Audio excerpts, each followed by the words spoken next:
when your head experiencing dream state and your heart experiencing deep sleep, you can perceive this experience when you dream and just fall asleep without even waking up. You will dream something and you will fall asleep without waking up. Again you will dream something, you will fall asleep. Maybe third time or fourth time when you dream only you will wake up. How many of you have experienced this? When you wake up you will remember all the 3-4 dreams. That is what this state, that Sushupti and Swapna. Then Sushupti and Jakrat. Sushupti and Turiya. Sushupti and Turiyatita. Understand that horizontal line is line of logic. Mind. What is your strategy? See, one part of you constantly strategizes about your future, your life, logically goes on analyzing right, wrong, how to get the maximum out of everything. That line of head, logic line. And the other part, heart, emotion. Even the word heart may not be right word, because somehow unfortunately you have that very good idea about heart. I will develop some other word. The crying child, the immature child inside you, which goes on throwing tantrum. Whatever your father says is wrong. Once you decide, just goes on saying no, no, no, no, no, that becomes mantra. The no becomes mantra for one part of you. A complete frustration about everything. Anything which can be seen and which can't be seen. People get frustrated because they can't see Sadashiva.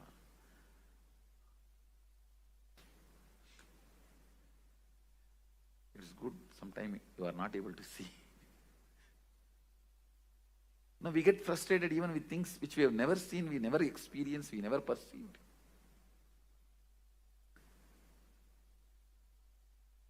The tantrum throwing child. So better I will use the word TC, tantrum child. The tantrum child is the vertical line. The tantrum child in you is the vertical line, and logical, strategizing mind, that is the horizontal line. Both of you go through, please understand, some of you are small family inside, some of you are joint families inside, some of you are apartment complex inside. Please understand, do not believe you are one person. If you think you are one person, even you will not be able to answer many of your questions about your own self. How many of you feel there are many things which you are not able to answer about you? Then how will anybody else find the answer? That is why if somebody questions you too much, you get angry about them. Even I don't know, how can I explain to you? How many of you feel many times even you are not able to handle yourself? Raise your hand. That is what I mean, exactly the tantrum throwing child. Just saying no, no. I will face whatever it may be. Whatever comes, I'll face. But when it actually comes, you will not be able to face that. Now, how many of you do? Listen carefully. Clearly, you take a very stupid decision with the thought current. When it comes, I will face. Whatever, come what may. And when it comes, you will collapse, you will not face. How many of you? That is what I am calling tantrum throwing child.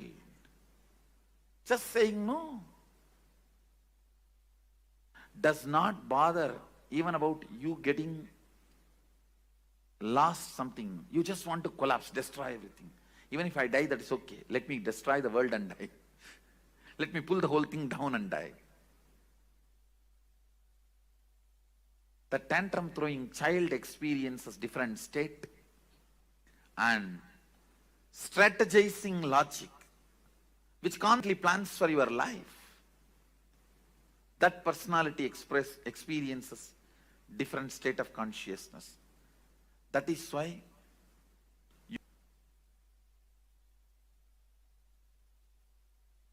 25 various states of consciousness. Listen. The TC, tantrum throwing child, goes through the deep sleep and logic goes through the deep sleep, both experiencing deep sleep. That's what I said. Maximum you may experience 20 to 30 minutes, even if you lie down 8 hours in your bed. Then tantrum throwing child going through the dream and the logic going through deep sleep. Earlier I explained that side, now I am explaining this side. Listen carefully. Earlier I gave one example. You going to dream, falling asleep without waking up. That is what is the example I gave for your logic experiencing dream, tantrum throwing child experiencing. Then tantrum throwing child going through the dream and the logic going through deep sleep. Earlier I explained that side, now I am explaining this side. Listen carefully. Earlier I gave one example. You going to dream, falling asleep without waking up. That is what is the example I gave for your logic experiencing dream, tantrum throwing child experiencing deep sleep. Now I am showing you this side. The tantrum throwing child experiencing dream, but the logic experiencing deep sleep. Listen carefully. That is what I call, if I have to find an English equivalent word, frustration. In Sanskrit we call it virakti. Vrakta means the tantrum throwing part of you is active, but the logic is completely absent. Listen carefully. In Sanskrit it's called vrakti. In English I am trying to translate with the word frustration. I'll give you the context where the tantrum throwing you is so alive, wildly active and dreaming. But the logic with which you need to control you, that reins are not in your hand. It's like you are sitting on a wild horse and the horse is running on a hill. It may even jump into cliff now. I'm talking about this part where, see, this is TC, means TC, tantrum throwing child, this whole line. This whole line is logic, your mind.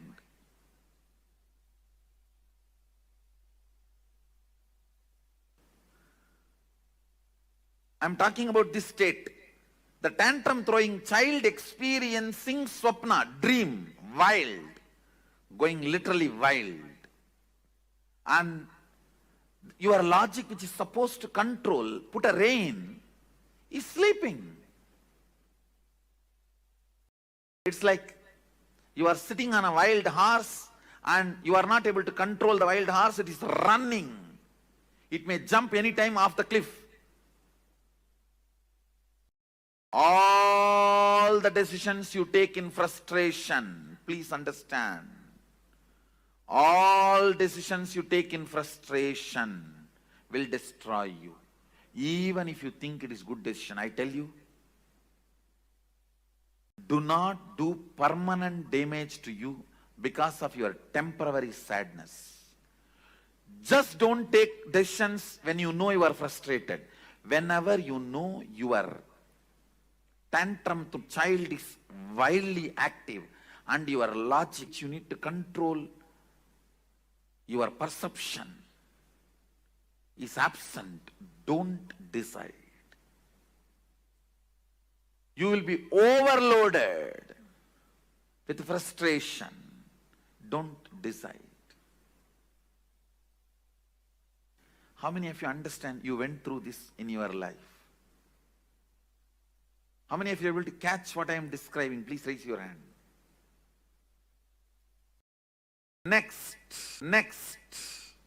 The tantrum throwing child is in waking state, but your logic is in deep sleep. It means you are not frustrated, you are very destructive. Understand? Very consciously you agree for destruction. You agree for the kind of a tantrum throwing lifestyle. You agree to be in denial. What can I do? That's all. Very consciously you wind up. You withdraw. I may use the word self-denial for this state. The state now I am circling. The state now I have circled, I'll call that as self-denial, where the tantrum throwing child is awake. I should use the word wake up. It's in a waking state. But your logic, the strategizing mind, the strategizing component of you is completely asleep. The next, the tantrum throwing child entering into Turiya,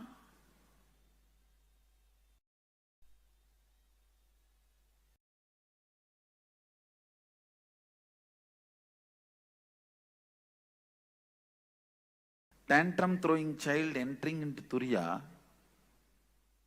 and the logic in deep sleep. One good thing is, the moment tantrum throwing child enters into Turiya, he gets healed. He is no more dangerous. He gets healed. Listen, very important thing. If a tantrum throwing child in you catches the glimpse of thoughtlessness, Turiya, even once, the whole thing becomes seeking. That is why the hippies become seekers even if they get one glimpse. The tantrum throwing child in you becomes a powerful seeker even if you catch one glimpse of Turiya. So I'll call this state as Turiya plus Sushupti, which I marked, seeking awakened but don't know what to do. Your logic does not know what to do, how to proceed, but you know something you need to discover. I'll call that as a seeking but not active. Means you don't plan about how to go about it. Your logic has not found any method. It has not discovered any way to seek. But the tantrum throwing child is now throwing tantrum about everything which is seen or felt, which is not matching with the reality of the Turiya.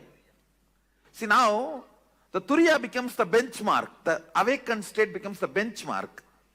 Anything which is not matching up to that mark, you throw tantrum about it, but you don't know how to make everything match up to the standard. Understand? At this state, you will say a big capital letter no to everything external. But you don't know to whom you should say yes. You only know to say no to everything, but you don't know to whom you should say yes. How many of you think this? but you don't know to whom you should say yes. How many of you think you Next, Turyatita and Sushupti. When you enter Turyatita, when the tantrum throwing child enters into Turyatita, and the logic is in Sushupti, I call this accidental enlightenment. No, there are few people who got this. They got it accidentally by Guru's grace or by the high energy experience without their logic planning for it. Sri Krishnamurti actually had a glimpse, but accidentally. The next, your tantrum throwing child experiencing deep sleep and your logic experiencing dream state. Understand? This is very interesting. Just now I explained. Where you dream but go back to the deep sleep, again dream and go back to deep sleep. You need to know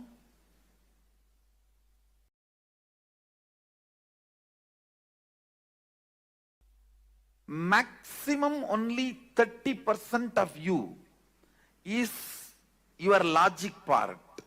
70% of you is the tantrum throwing child inside you. That is why how much ever you strategize, always that tantrum throwing child wins in your life. How many of you agree with that statement? How much ever you plan, finally this tantrum throwing fellow wins the game.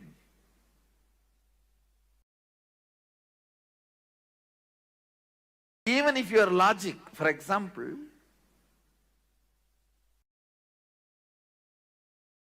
tomorrow you have to give a presentation. Your logic is planning for your presentation even in your dream. But the tantrum throwing child pulls you back from the dream to deep sleep state. That is what I will call this Sushupti Swapna, what I marked.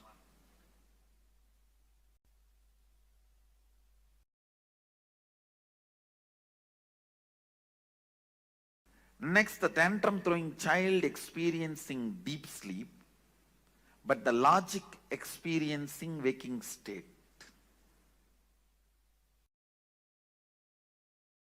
I'll say in this state, your logic thoroughly plans for your future. You will sit and think, nicely plan. But within next 24 hours, you will forget the whole thing and you will start thinking again the same thing and do the same plan. As if the whole thing got control deleted. How many of you experienced this?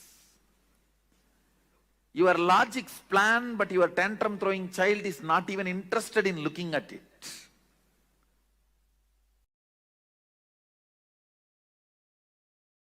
That is what this state, where 70% of you are sleeping and 30% of you is strategizing. It's like 70% of you boycott that meeting. How can any corporate meeting be successful if 70% is boycotting? See, I'll put it in a very simple way. What you desire is your logic. What you believe is your tantrum throwing child. You will never get what you desire. Please understand, you will get only what you believe. You desire always to have wealth, but you believe you will never going to get it. You are never going to get it. You desire to have health, but you strongly believe that is not part of your life. So you will not manifest what you desire, you will only manifest what you believe. People always confuse between desire and belief.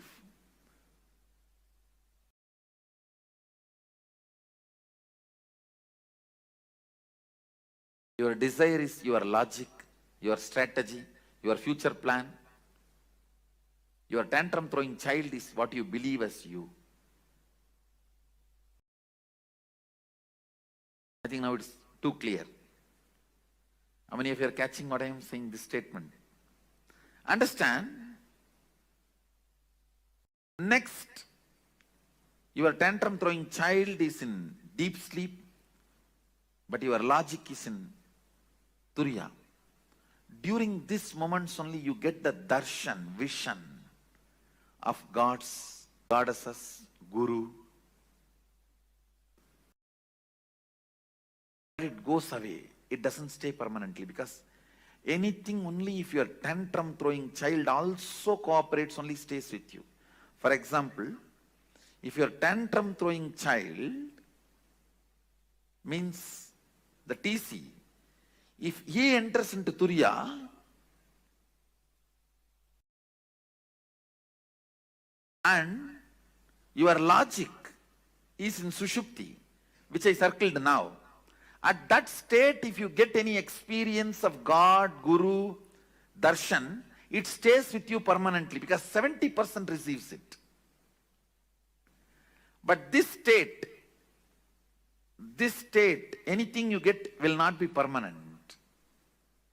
It will not stay with you. It doesn't stay with you. In both states you get, but this, only if your tantrum throwing child enters into Turiya and you experience something, it becomes permanent. Means your belief enters into that state, not your desire. When your desire enters, your belief will pull you back. Ramakrishna gives a very beautiful example. All his examples are completely from Bengali villages, because he lived his whole life in Dakshineswar, which was a village in those days, and he was born in Kamarpukur, which is a remote village. He gives a very beautiful example. These boys will catch the mungus. Am I right? The pronunciation? Mangus or mungus? How you pronounce? Whatever. The boys, when they play in the paddy field, they catch the mungus. If they catch more than 5, 6, they can't keep them under control. So they will tie a rope in their tail and put a brick in the other end and leave them to go for further hunting. These fellows, they will enter into their home, which is like a dug below the ground. Even if they enter and hide in their nets, in their holes, the boys will come and just pick up the brick and pull the rope. They will come out, they will carry them. Just like the mongoose, in whose tail the rope is tied with a brick, can never hide, can never rest in his hole. If your belief is holding you back, just your desire cannot take you anywhere. Because the belief is a rope and brick. It will just pull you out. Listen, here, your belief is in deep sleep, only your desire experiences higher awareness. Then it doesn't stay permanently. If your desire, even if your desire is in deep sleep, if your belief enters into the higher consciousness, you don't lose it. Next, the tantrum throwing child in Sushupti, and you enter into Turiya. The logic enters into Turiya. Again, this state also will not be permanent. It will not be permanent because the tantrum throwing child is 70% of you. That's more powerful. It will pull you out. but very good introduction, because with your logic, deep seeking, sometimes you catch the glimpse of unclutching. You caught the glimpse of unclutching, but you lost it. How many of you have that experience? This is the state you experienced. The state I have circled now, that's the state you experienced. If you got, unclutching comes by your desire, not by belief. Bhava Samadhi comes by your belief, not by desire. Understand? Unclutching comes by your desire, logical seeking. Bhava Samadhi comes by your belief, a deep feeling connection. The tantrum throwing child, when he feels connected, you experience Bhava Samadhi. Unclutching comes by your desire, not by belief. Bhava Samadhi comes by your belief, not by desire. Understand?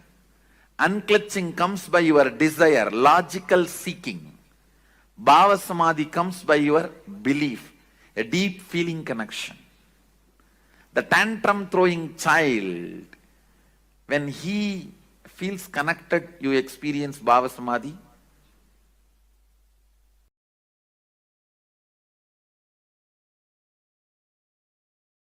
I think now many are experiencing Bhava Samadhi. I am seeing many faces. Already experienced. I think I am experientially putting you in Sushupti. I am experientially showing you Sushupti.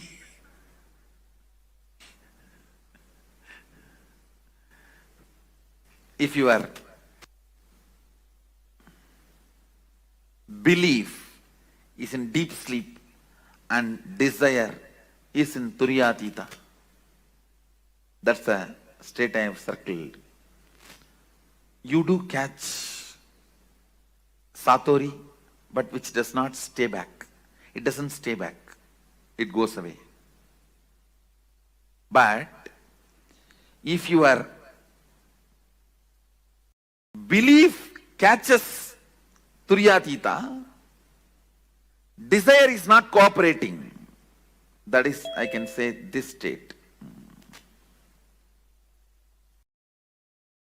Your belief means tantrum throwing child is catching Turyatita, but your desire, logic, is in deep sleep, Sushupti. It's not cooperating. This will become permanent, but this will not be permanent. If you achieve this, you will always lose. Achieving this is very easy, but you will lose it. Achieving this needs little practice, but you will not lose it.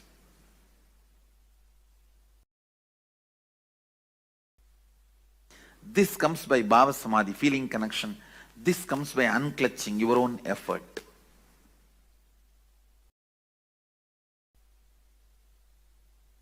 If both happens, that is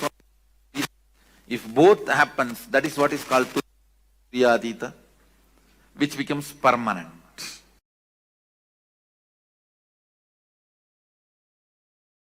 I'll just make few statements, few basic truths. 25 states of consciousness is multi-dimensions of you. Listen. All the 25 states are part of you. Nothing is good, nothing is bad. Deep sleep is as much you need.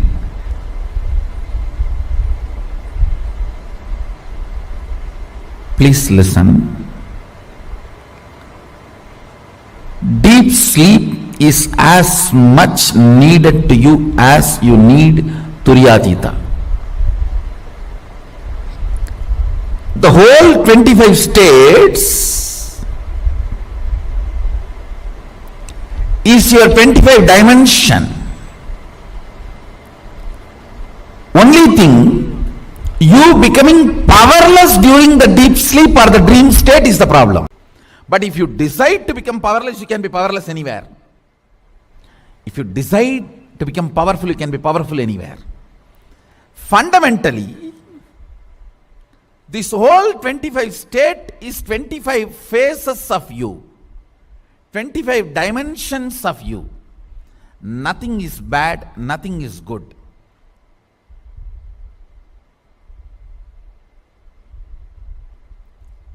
Because many times you become powerless in dream state, it looks like a bad. Not the state is bad, but your habit and pattern of becoming powerless there is. I'll just make few statements. Few basic truths. 25 states of consciousness is multi-dimensions of you. Listen. All the 25 states are part of you. Nothing is good, nothing is bad. Deep sleep is as much you need.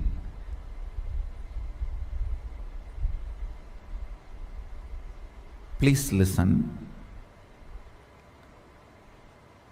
Deep sleep is as much needed to you as you need Turyatita.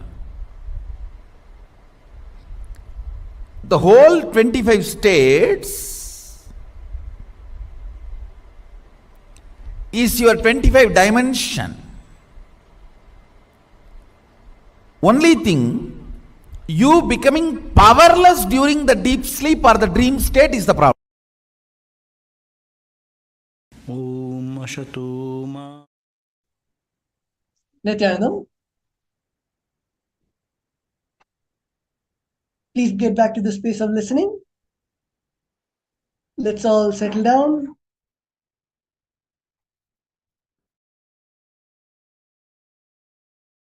By our beloved Swamiji, the Supreme Pontiff of Hinduism, about the 25 states of consciousness and how we can evolve our consciousness to continuously jump through the various states of consciousness to the higher states of consciousness.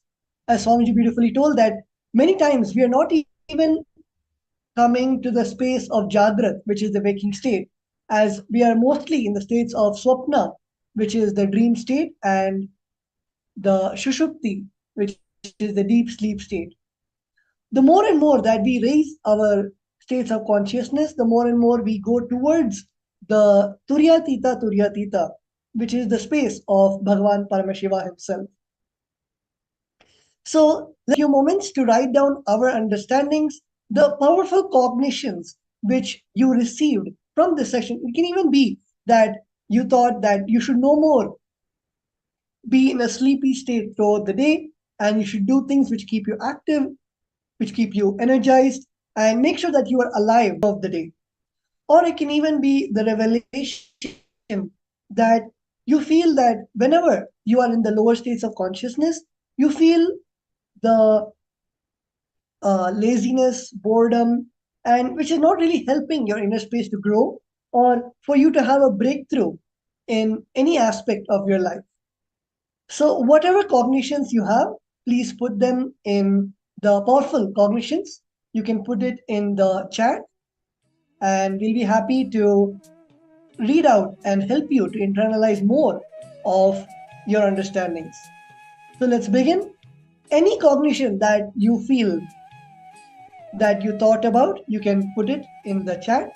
It can be a small or a big revelation, a click that you got about the way that you need to continue about your day. So any cognition that you received, please put it in the chat. Let's begin the internalization exercise.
Nithyananda, intensely write down every single cognition that you had about the 25 states, whether it is the various experiences that you had in each of the state. For example, in the state of Sushupti or in the state of Swapna, you can write down all the incompletions that you had towards the dreams that you have, whether it is the dreams that you're not able to fulfill, the things that you're not able to fulfill in the waking state, which comes in your dream, or it might even be the nightmares which constantly haunt you in your life, or in the present waking state. How constantly, as Swamiji said, the mix matching of all the overlapping of all of these 25 states, whether it is the Jag with all the other four states or the Turiya. Of course, the Turiya and Turiyatita states happen only with the initiation of the avatar. So during the Jagrat state, you can write down throughout the day which which time of the day you are in the most optimum Jagrat state, or when you start slowly slacking and going towards the Jagrat Swapna, or the states where you are not completely awake and aware. As Swamiji explained clearly, the overlapping of each state, and it is not just one; it is a constant mix of the states. So let us clearly analyze our whole day and write down when throughout the day, when are the moments that you are in the Jagrat, when are the moments that you start falling into Jagrat Swapna and the lower states of consciousness. Let's continue.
Nithyanandam. All the participants can also post it in the chat where the acharyas can see and guide you on YouTube, Facebook, and the various social media platforms. Let's all continue the exercise. Continue to keep writing your powerful cognitions that you have internalized from the 25 states of consciousness. So, wherever you are able to relate with the 25 states of consciousness, where you're able to categorize your day into the various states, your activities. For example, when you're doing the Pada Puja in the morning, that is the space of Turiya. At the same time, when you're either at work or you're at school, when you are not very inspired or you are very lethargic, that would be the space of the Swapna, which is mixed with Jagrat. So, like that, categorize your day into various moments where you're able to match it with the 25 states of consciousness. Not only your day, even the activities as Pada Puja, whenever we do the Pada Puja or any offering, it is automatically, it raises us to the space of Turiya. So, any activity in your lifestyle where you're able to see continuously that your experience is collaborating with the 25 states of consciousness, write it down. So you can make a column with all the five states of consciousness, and you can segregate all of actions that you do, all the various actions to states of consciousness. So let's continue the exercise.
Nithyananda.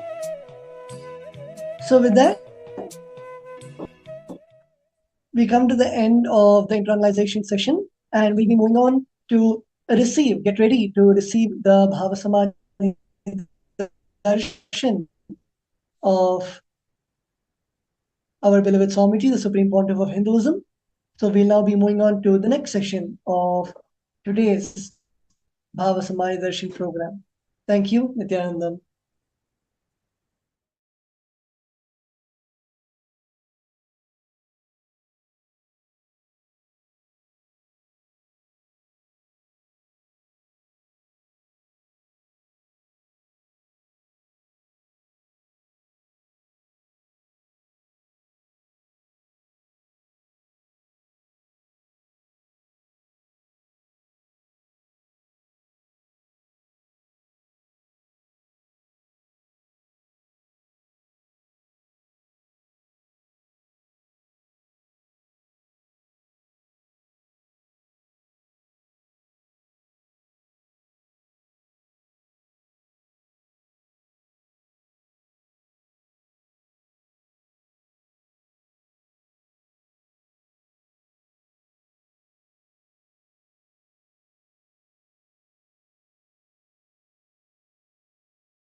नित्यानन्दं परमसुखदं केवलं ज्ञानमूर्तिं द्वन्द्वातीतं गगनसदृशं तत्त्वमस्याधिलक्ष्यम् एकं नित्यं विमलमचलं सर्वधी साक्षिभूतं भावातीतं त्रिगुणरहितं सद्गुरुं तं Namami.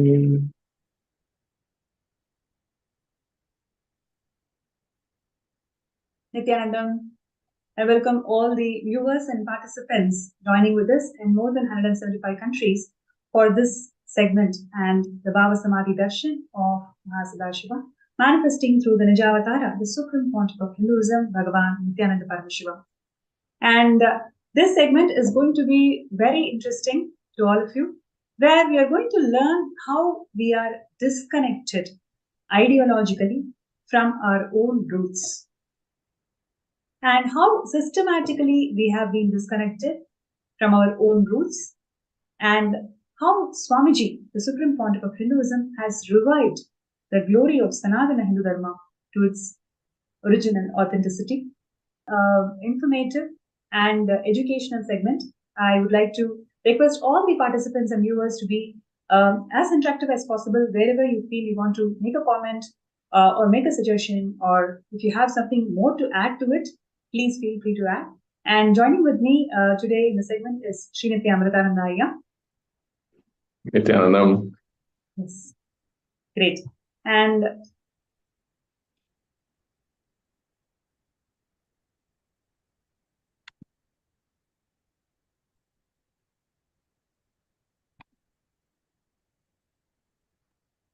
so today we are going to touch base on few important aspects that is holding the entire Sanatana Hindu Dharma together. What made the Sanatana Hindu Dharma exist for more than 60,000 years despite undergoing 2,000 plus years of brutal persecution? What is that skeleton system that is the secret for this great civilization? It is its cultural legitimacy, cultural components of the Sanatana Hindu Dharma, which is extremely important for its growth, for its stability, and how it is able to survive for more than 60,000 years. And today in the segment, we're going to see how this cultural roots of Sanatana Hindu Dharma is systematically separated from us by anti-Hindu elements, and how the 1008th incarnation of Paramashiva has descended for the revival of Sanatana Hindu Dharma. Yes, it's so very important, what we are discussing today about, the cultural genocide, of Hinduism is very important because this has always, existed. Means if you see, the current situation of modern slavery in 86 countries, women face, some form of job restriction. And 95, in little over 95 countries do not guarantee, equal pay, for equal work. This modern slavery, around women and girls are at, high risk of, being pushed into modern slavery through, various, things around, rape, sexual slavery, forced prostitution, etc. And if you see, there is astounding numbers, of millions of people who are victims, of modern day, slavery. And today, one such, area that we really want to focus is the Rudrakanya Sampradaya. Yes, and Rudrakanyas are the temple dancers who dedicated their lives to Paramashiva. They made life and art as their mission, where they can achieve the purpose of living enlightenment through arts, and they dedicated their life completely to temple and Paramashiva. But what we know of Rudrakanyas today is so much of hate speech is attributed to Rudrakanyas and Devdasi tradition, who are even now, many of the Hindus themselves believe that they are nothing but prostitutes. Now, we are going to reveal to you, all the viewers and participants today, how the Rudrakanyas, the sacred beings who dedicated their lives to Paramashiva, is now termed as prostitutes. How did this systematic persecution happen? We are going to reveal some of the very interesting facts to all of you. Yes, Rudrakanyas, were, a backbone of Hinduism, like how Swamiji has, shared. So in the eons, in the colonial era, how several legislations, were passed, for the sexual exploitation of, women in a mass scale, through passing of a disease, act, or a Cantonment Act, in 1864, which is only, to make more women, prostitutes, and make their exploitation, easier. And they were, grounds, for if you the the grounds for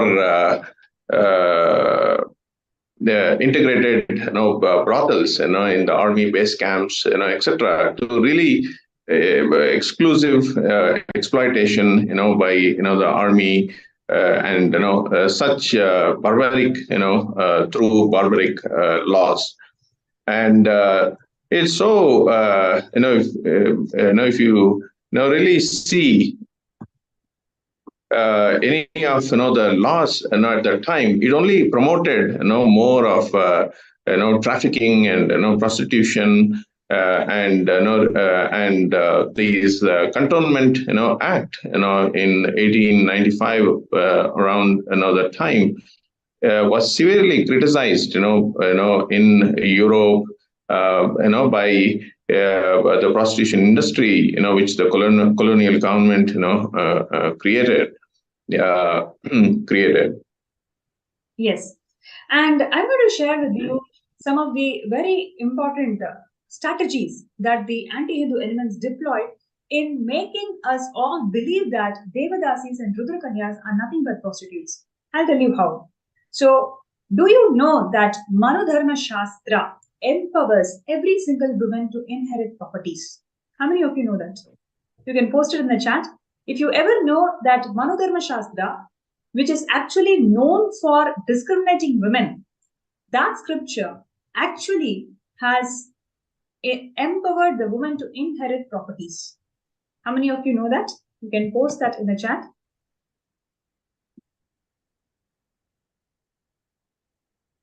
Yes, I request all the participants to be available and participate throughout this session, because some of the ideas, generic ideas that we carry about ourselves, inner image, and our Sanatana Hindu Dharma, it is all seeded systematically by anti-Hindu elements. And today we are going to break each and every one of them. So, requesting everybody to post it in the chat. What do you feel about it? Yes. Now, the Manu Shastra, which is a constitution itself, to inherit properties. So, by this very value or vow, the Devadasis and temple dancers carried a lot of wealth. They actually had a lot of wealth. And because they had a lot of wealth, the British or the invaders persecute people who are doing prostitution to earn. You heard it right. They are temple dancers and they have dedicated their lives to Paramashiva. Just because they have money, they are actually suspected of prostitution. Now, if you're suspecting of prostitution, what is the next step? You actually condemn prostitution, right? You actually have to frame laws that should stop prostitution. But you wouldn't go and deny the community itself. You cannot persecute the community itself. Even if your basis, if your claim is about stopping prostitution in the community, then your laws should be condemning the prostitution, not the culture, right? So, but that is exactly what they did.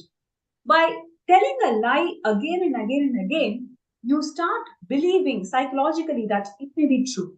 Lying that the Devadasis tradition is all about sexual exploitation and they are working to end this sexual exploitation.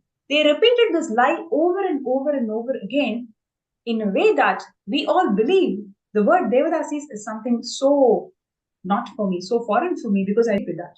This is how every single Hindu talks today. It's of the ideological and cultural persecution that we have gone through.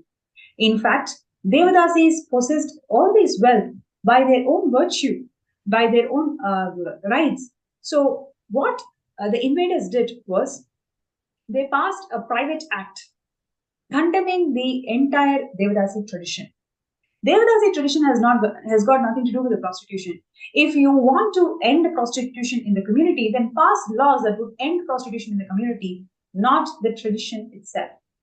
Right? So this is how they actually lied about the Devadasis in a systematic way and made us all really believe that Devadasis are nothing but sex slaves. And here, these anti-Hindu great people are here to save and protect these women. But in fact, they are the ones who are subjecting these women into defamation. And the defamation did not end with their lifetime. Till now, more than 2 centuries, they still carry the label that they are nothing but sex workers. Yes. So really, the colonial invaders hated the Devdasis and the Rudrakanyas who were celibate female monks, brahmacharinis who administered temples, temple rituals. They took part in arts, in various festivals. They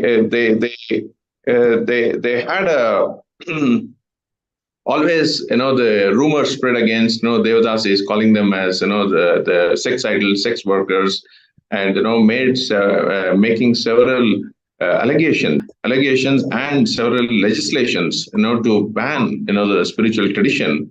And this is how the whole Rudrakanya tradition, was destroyed, claiming it as anti-woman, empowerment, and literally stopped them from going to the temples, worshipping, becoming temple priests, and even administrators, and it's everything was lost from that point in time, and even now it continues, and now the Supreme Pontiff of Hinduism, Swamiji, is really empowering the women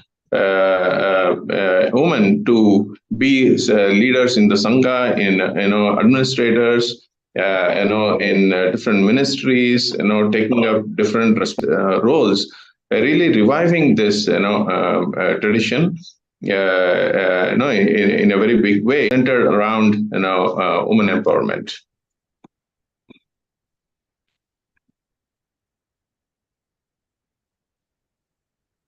Yes. And have you ever wondered, or did you ever know that women are empowered to perform temple rituals?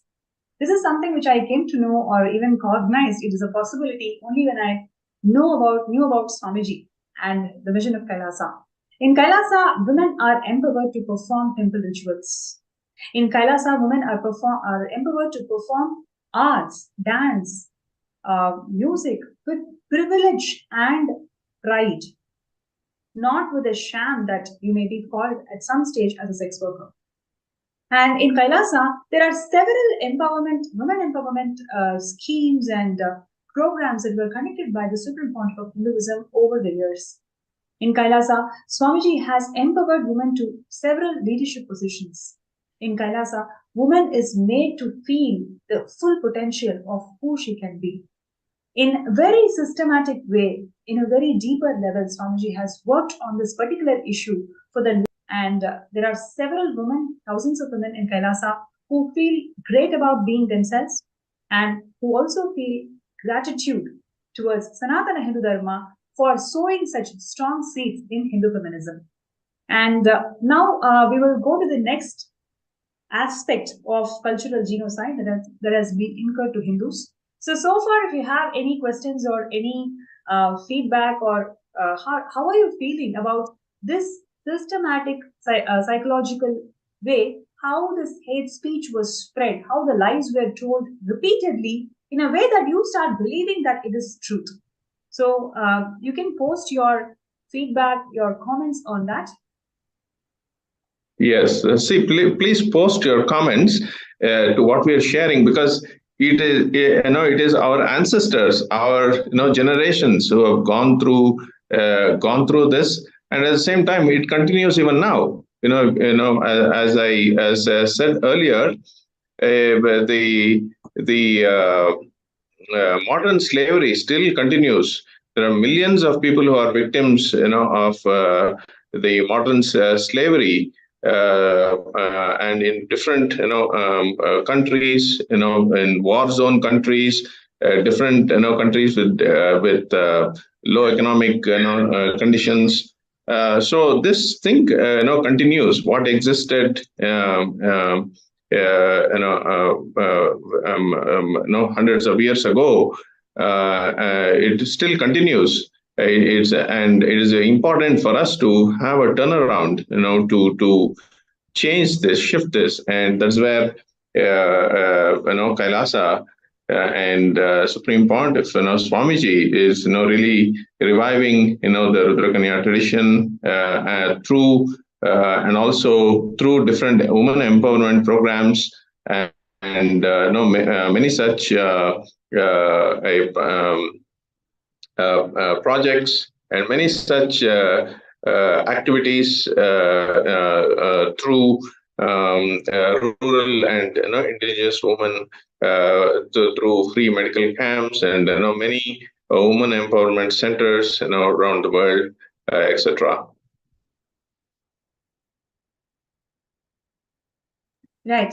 Now let us go to the next aspect of this cultural genocide that we're talking about.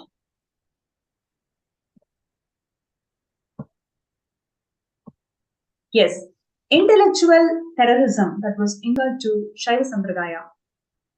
How many of you know that Kashmiri Saivites are the world's most intellectually capable people of giving you breakthroughs in every field that the modern science is looking for? This community has been exterminated. Literally, there are only double-digit numbers of families that are known to be traditional Kashmiri Saivites today, where they have been left with only two options. You can either convert yourself to a different religion or you have to displace yourself. That's it. You're being just given two options. Either you can convert yourself to a different religion or you have to displace yourself from where you belong to. This brutal persecution happened where literally all the scriptures of Kashmiri Saivism is completely burned, and the entire intellectual strength of Hinduism is shaken the way the Kashmiri Saivites were treated. Yes, the entire sampradaya was destroyed, by anti-Hindu terrorists, and if you see an example where through Islamic invasion, especially starting through Sikandar Butchikan during 1389, 1413. Hindus were mercilessly killed and converted on the pretext of being kafirs, non-believers, as per the religion law of the extremist tyrant. Remember how it feels, all the Kashmiri Shaivites, living there, and the Islamic invasion happens, and they come there, and they either force you to follow their religion or leave the place, and that is how thousands of Kashmiri Shaivites had to leave, become kafirs. So an example, 1320, Sultan Sikandar killed Hindus by calling them Kashmiri. In 1990, the same Hindus were killed under the propaganda called Kashmiriyat, which alleged that Hindus were not native to Kashmir.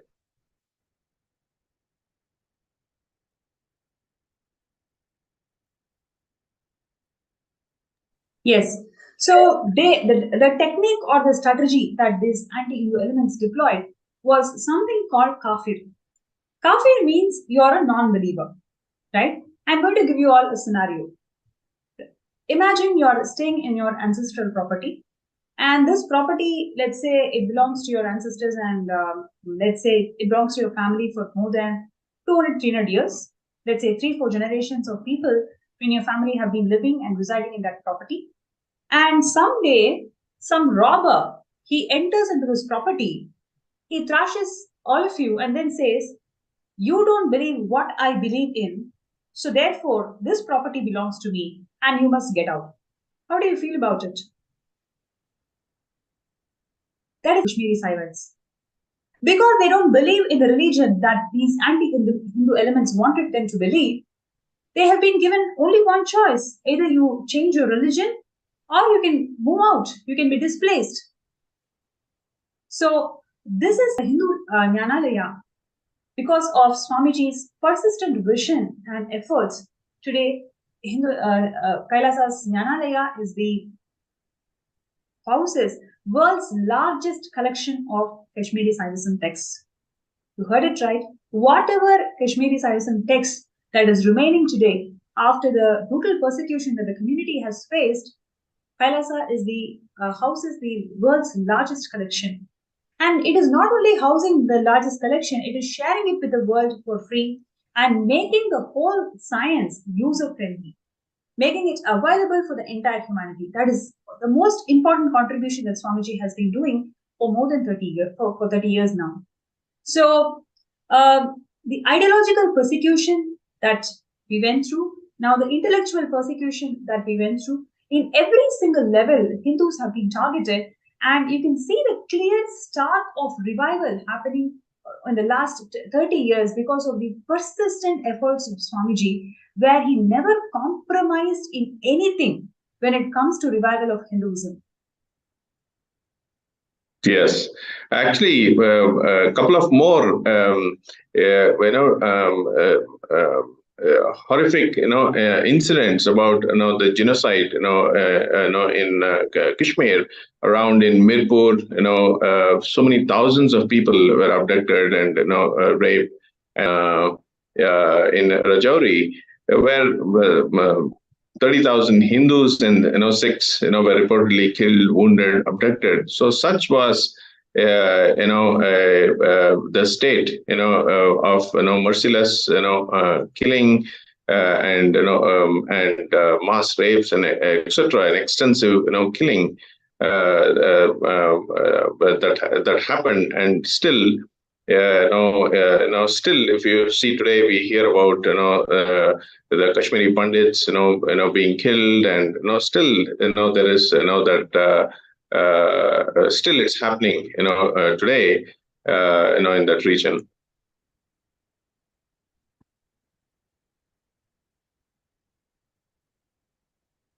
Yes, and I'm going to take a few minutes of all of your time to show the amount of work that Swamiji has done to revive these sacred Hindu scriptures. About $640 million have been spent on reviving, preserving, and making these Hindu scriptures user-friendly. Today, Kailasa's Nithyananda Hindu Jnanalaya is the world's largest library pertaining to Hindu scriptures. And not only that, it's all about collecting, preserving, making it digital, making it available to one and all, and ensuring that the entire ecosystem, especially the 21 Hindu kingdoms that Swamiji is the Mahamadlesh or Guru Mahasanidhanam, where all these Hindu sciences are revived and made it as user-friendly. Yes, the Kailasa's National Archive, initiative, is something is very important, for generations. This revival, on the ancient palm scripts, and the digitization of Hindu manuscripts that will be available, for generations, to come. And it is important, to understand what has happened to us, so we can change, the future to from what it is now.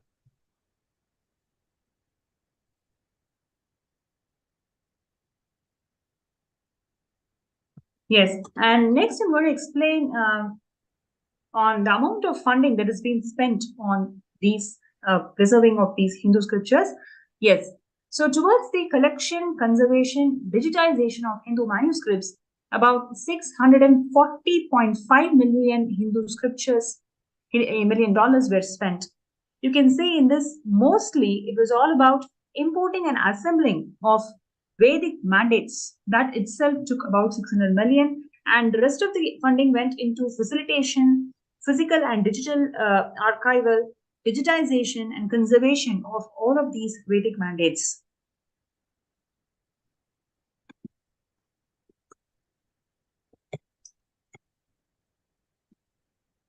Yes. So yes. So this continues, in a larger scale. So now we move on to the next segment of the science of power manifestation. So the power manifestation, existed, before, means, before, through, earlier, in 1800s, and really how uh,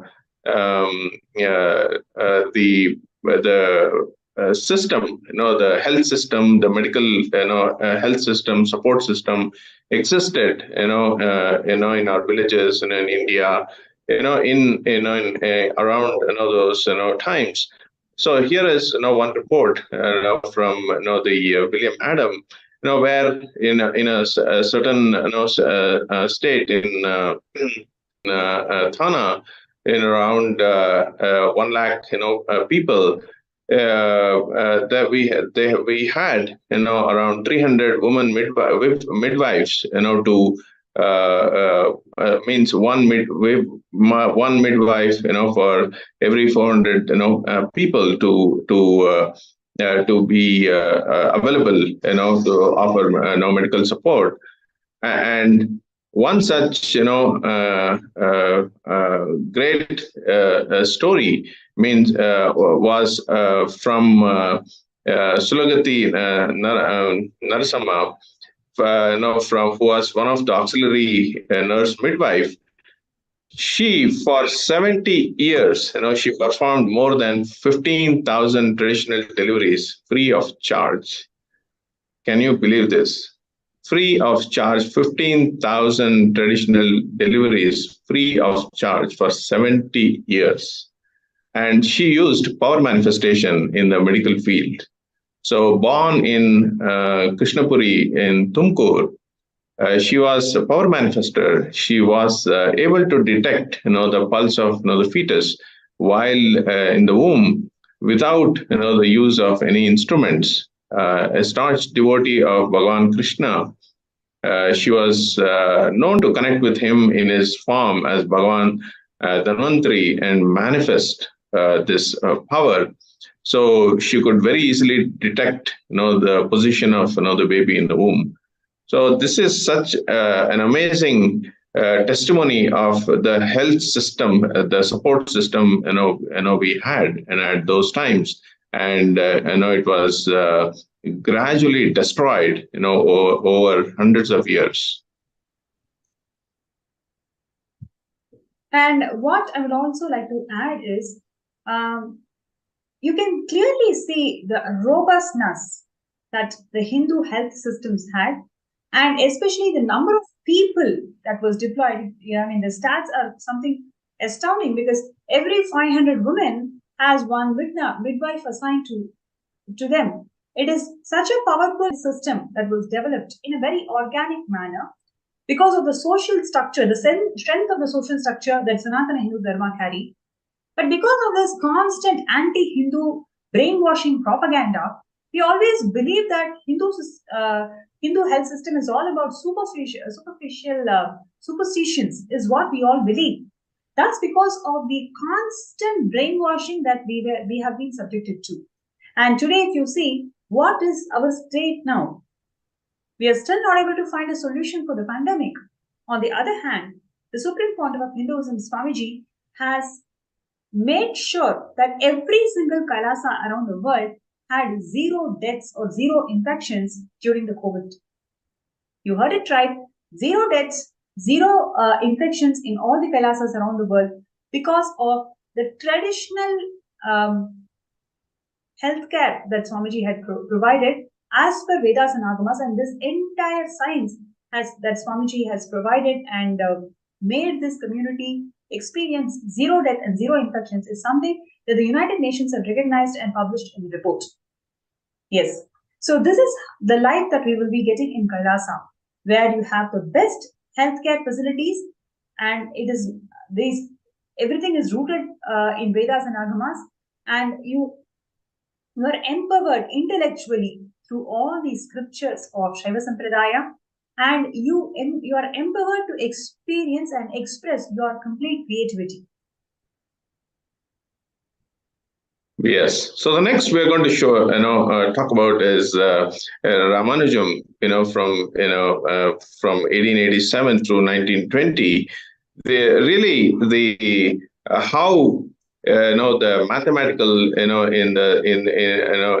area of mathematics, in the length dimension, given any mathematics, he could answer without actually needing to solve the problem. And many such equations, many such formulas, many such signs that he Ramanujam used the power of third eye, the length dimension, to solve many problems and give solutions to the current humanity. And his contribution has been immense in the science of mathematics using for manifestation.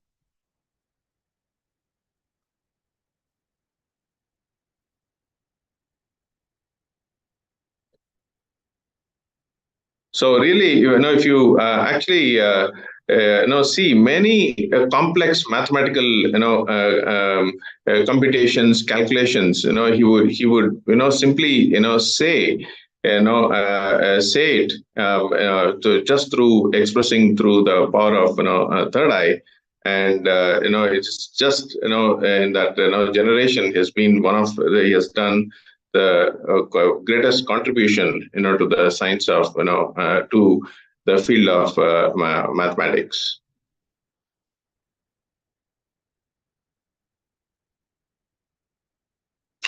So the next we will is to talk about the in the medical field, the Rishi Shushruta, how the father of modern surgery used the third eye powers to do surgeries. And Shushruta was an ancient Indian a physician known as the main author of medico-surgical compendium called Sushruta Samhita. So really, Sushruta Samhita was written and practiced using third eye powers, and the level of detail it covers goes on into describing how fetus develops 7 layers of the skin, naming each layer, etc., going into real details, which is unimaginable in that era, but made it possible today only through microscopy, ultrasonography, etc. So Shushruta is known for treating fractures, general surgery, plastic surgery, rhinoplastic, perineal surgeries, and shuttering of wounds, etc. And today, one such thing I wanted to share is the nose surgery. So during those times, when soldiers made a mistake or something happened, the nose of the soldiers used to be cut off, and at that time, this Shushruta school of medicine, they used to perform hundreds of surgeries on these soldiers, and they perfected the art of surgery, plastic constructive surgery. And even today, the science, the technology, what was done during that time, even today it's followed by the leading medicinal schools like Princeton, and many papers, medical research papers have been written around this. So it's a major contribution has been done, a little over 9,000 years old science through the Shushruta school of medicine.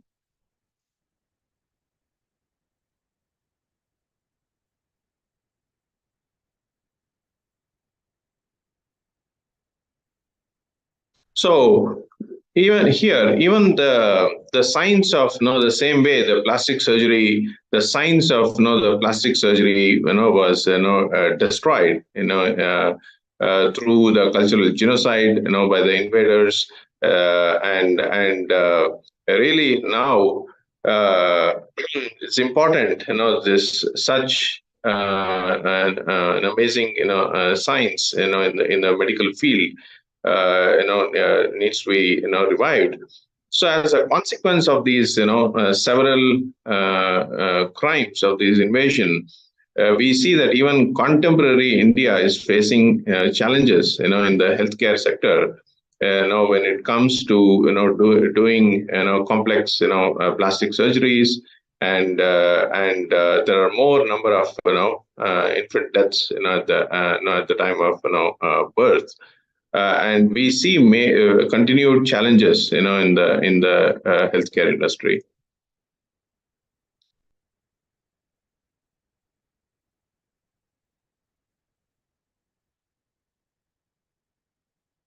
So Kailasa has initiatives, really providing an extraordinary, healthcare, reviving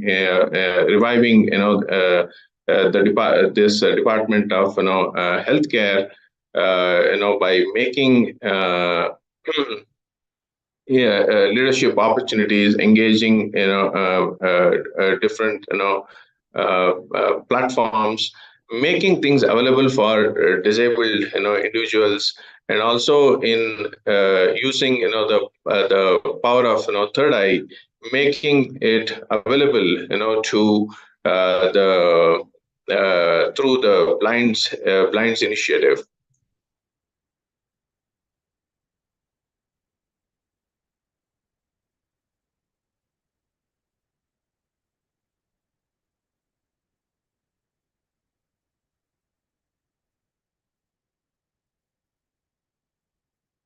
And the cure and care, vision impairment through Nithyananda is such a unique, contribution and ancient, combination of components of, Nithyananda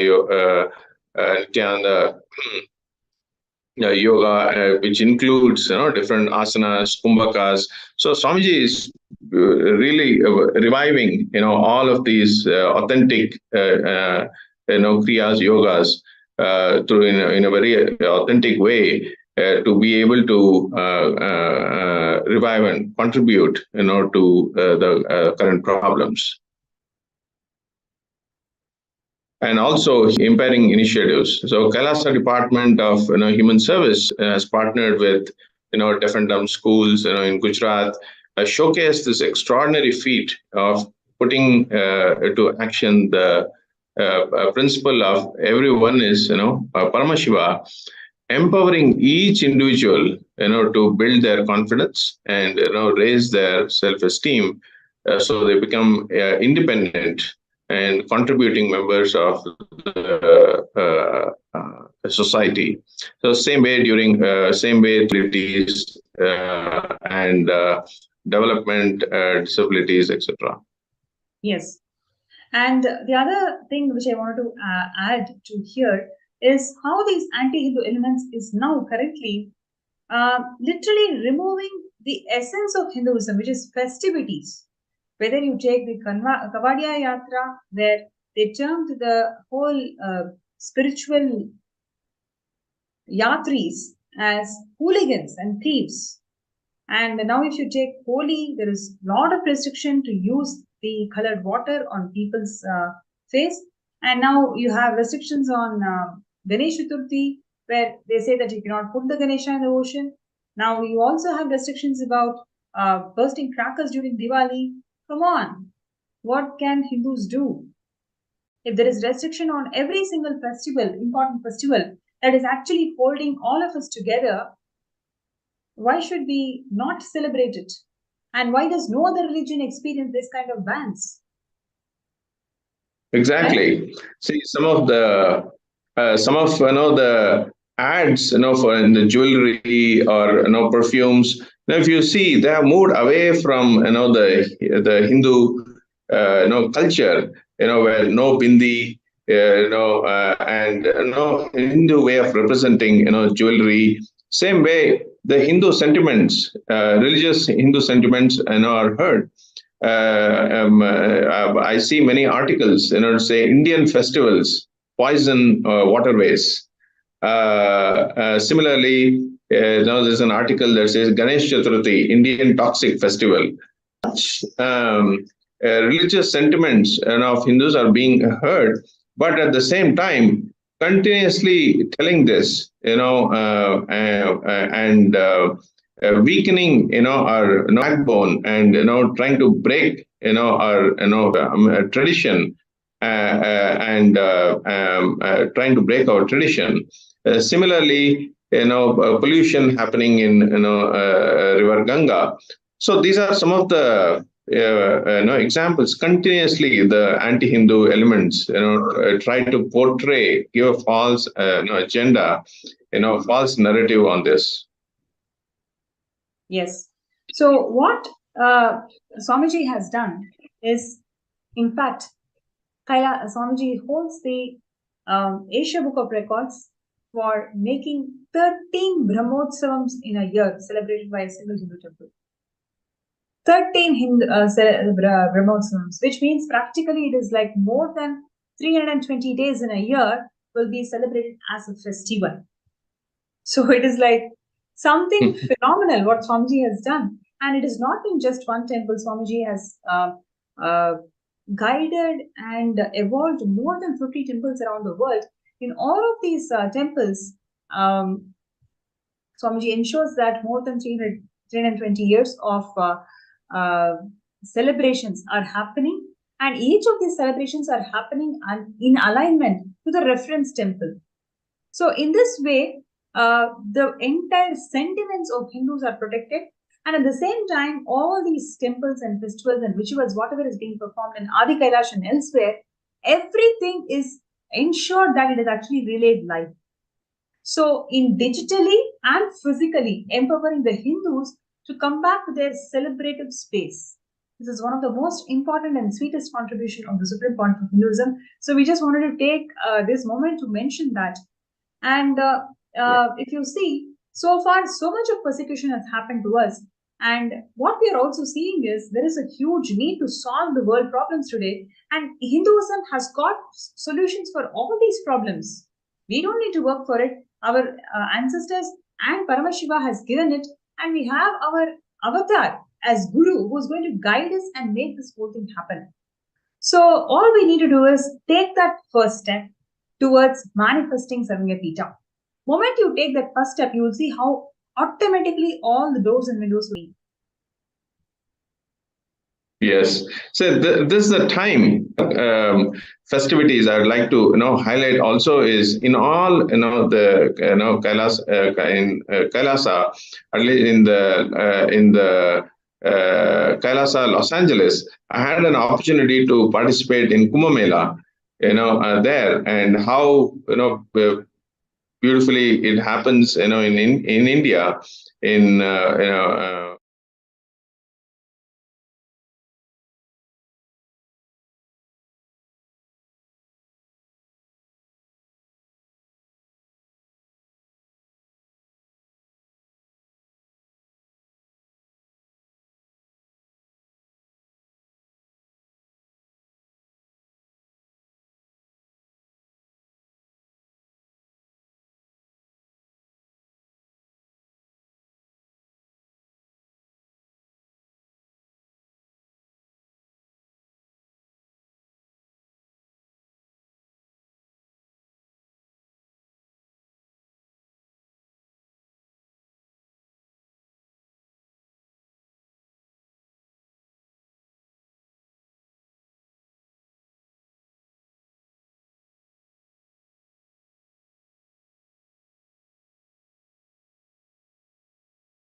Sarvagambeta Ajma and Sarvagambeta Karta.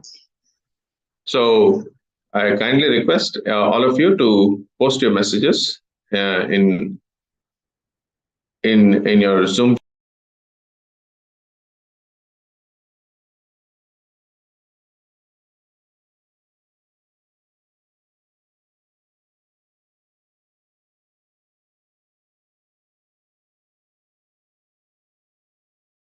So here is the link, sksjp.org/contribute. So in the meanwhile, we'll just give you a few minutes, and we will have a short scanning session for the participants.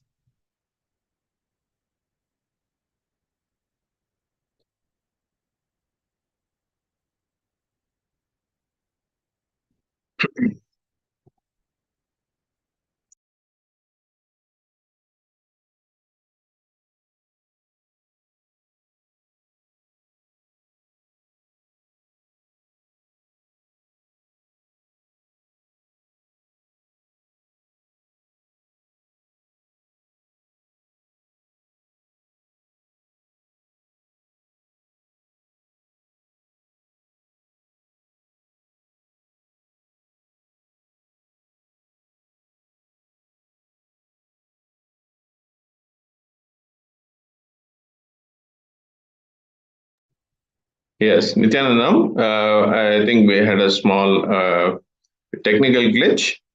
Hopefully, all of you are able to hear.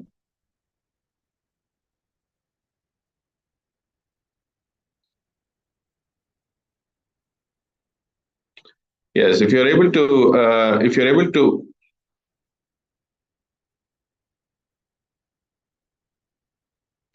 yes, if you're able to hear me, you can give me a thumbs up, or you can post in your Zoom chat, so I'm able to see each one of you, your comments.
Yes, Nithyanandam, if you're able to hear me, Nithyanandam, post in the Zoom chat.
Yeah. So now we will requesting all the participants and viewers to post if you would like to have a third eye scanned in this FB link.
Uh,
Yes, I request all the participants to post your requests. Like if you would like to get scanned, you can post that in this Facebook group. So please go to SPH Nithyananda Paramashivam page and you can post that in the group.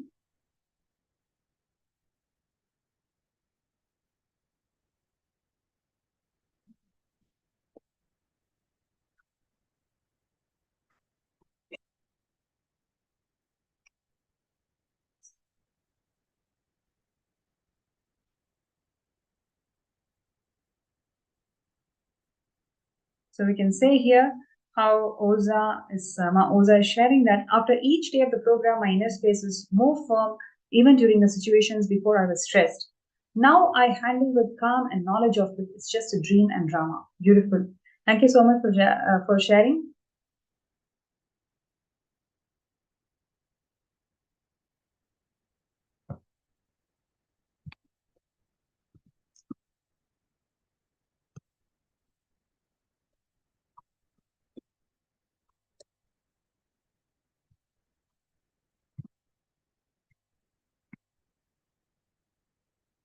Right. And I request all the participants to kindly post if you would like to get scanned in the Facebook page event.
Right. So requesting everybody to post if you would like to get scanned.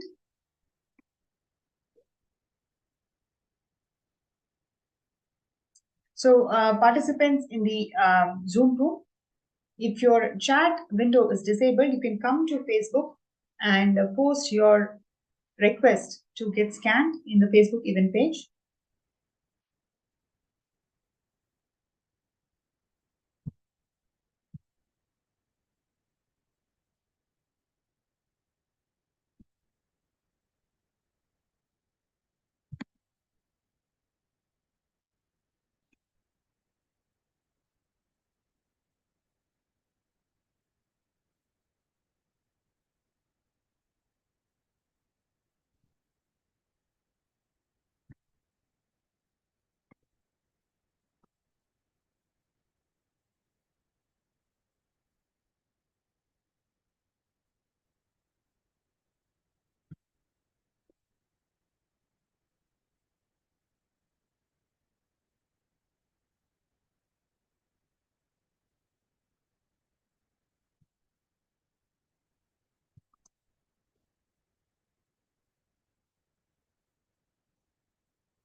Yes, okay. So we have here, and we have here Ma Jnanatmaya Priyananda. That's great. And who else? Ma Musu He. So also put the request for scanning. Okay, so now with Swamiji's grace and blessings, let's begin. Amritaya, would you like to go first?